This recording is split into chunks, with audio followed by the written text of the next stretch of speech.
పవర్లో ఉన్నప్పుడు చంద్రబాబు నాయుడు గారి ఇంటి మీదకి వెళ్తాం, నేను మగాడిని అని చెప్పడం పెద్ద మ్యాటర్ అని నేను భావించట్లా.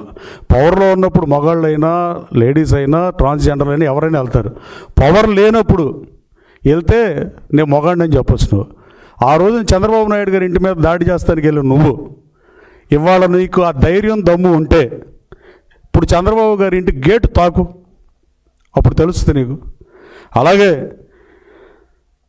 ఎన్నికల సమయంలో కొందరు వైఎస్ఆర్సీపీ నాయకులు కూడా చాలామంది చంద్రబాబు నాయుడు గారు నా మీద పోటీ చేయండి, లోకేష్ బాబు నా మీద పోటీ చేయి, పవన్ కళ్యాణ్ గారు నా మీద పోటీ చేయని మాట్లాడారు. ఇవాళ అట్లా మాట్లాడినాడు ఎవడో కనపట్లా. కనీసం మీరు ఇప్పుడు కూడా వచ్చి ప్రతిపక్ష పార్టీలో ఉన్నప్పుడు కూడా ప్రభుత్వానికి వ్యతిరేకంగా మాట్లాడే దమ్ముంటే మిమ్మల్ని కనీసం వైసీపీ కార్యకర్తలైనా మగాళ్ళుగా భావిస్తారు.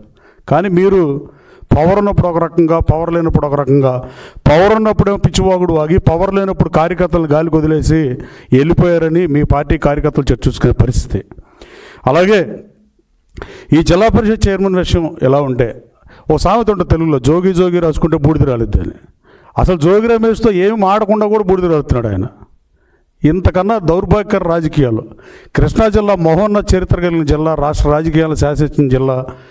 అలాగే పెంగళ వెంకయ్య గారు మహానుభావుడు, దేశానికి ఎజెండాలు ఏ నాయకుడు ఎజెండా అయినా స్వాతంత్రం దేటం అయితే సుభాష్ చంద్రబోస్ అయినా, భగత్ సింగ్ అయినా, ఎవరిదైనా, గాంధీ గారిదైనా ఒకళ్ళు ఒక వేలో వెళ్ళినా ఈ దేశానికి ఎజెండా స్వాతంత్ర దేశమైన జెండా కావాలని చెప్పి ఆ జెండాను రూపొందించిన వాసి కృష్ణా జిల్లా వాసి అని చెప్పుకోవడంలో గర్వపడవచ్చు.